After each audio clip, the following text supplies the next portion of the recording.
We're at the start of the Diamond Jubilee Challenge Cup Junior Women's Quads. You see Maidenhead Rowing Club B on the left of your screen and Sir William Perkins School on the right-hand side of your screen. Oh, and the three-seat of Maidenhead's just caught her blade twice now, and that's just exactly what you do not want in the start line. It's so hard. Again, we said in these quads, there is so much happening in a very quick space of time, and it's just unsettles the whole crew. And unfortunately, when you drop back like that at the start, it can mean you're up against a big hill to climb to get back onto your opposition.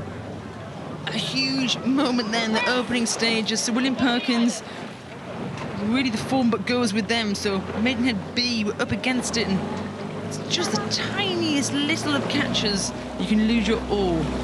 And you know, it often comes from, you know, you want to give so much. You want to give everything in that moment of the race. You want the timing and the workload to come on.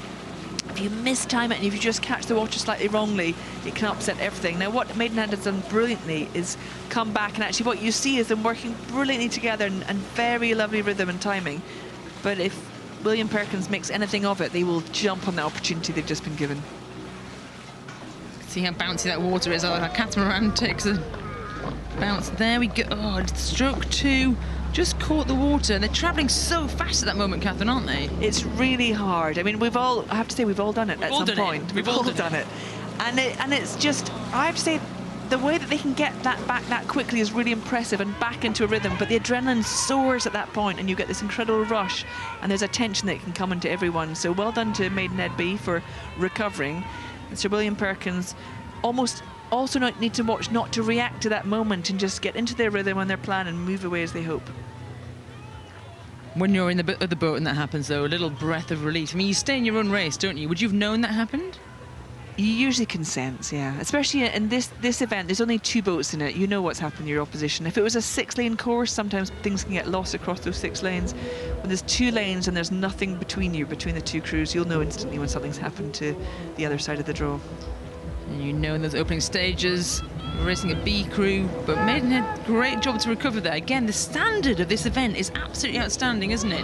We've seen that. I think I'm going to say this is our kind of 10th year of racing this event.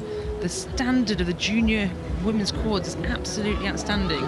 Seeing this Sir William Perkins crew come down here. He's one of the very good crews at Women's Henley a couple of weeks ago, but Maidenhead there, not too far away from where we're standing, their boat club.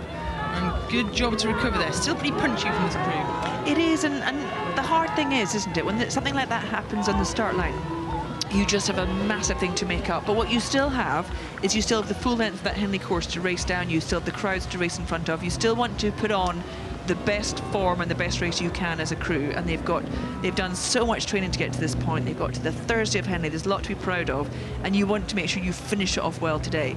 So although it's very unlikely they can now sort of make up that gap that's been created, they're going to put in a good race as much as they can at this point down. And that doesn't take away anything for Sir William Perkins. They have, you know, held their nerve through things happening in the opposite boat, and they've just been able to drop down into this lovely low rate, you know, long rhythmic move. And it's almost, you know, you can almost work on things if this level of competition, when you have that margin, you can just work on your timing and how you're moving together and the calls you want to practice, and just make sure you are keeping on top of all of it, as they're doing really well. Very still, very little movement in the bodies and the shoulders. In rowing, it's mainly about the leg drive. So you can see the crew, a nice drive of the legs and kind of a slingshot through. You want to leave those arms out and really lever the boat along. There's lots of patience at that back turn, isn't it? They just tap the blades out and just wait for the boat to react before they come forward. Down towards the finish line. Great stuff from Sir William Perkins there. That's the reason why they're in front. This technical rowing, powerful rowing, one of the standout crews in the last few weeks of racing. They could enjoy those last few strokes. There's a really strong fight from Maidenhead, a strong recovery. Great stuff from Maidenhead B there, but it wasn't a fight for them against the Diamond Jubilee. It's a win for Sir William Perkins School of Maidenhead B.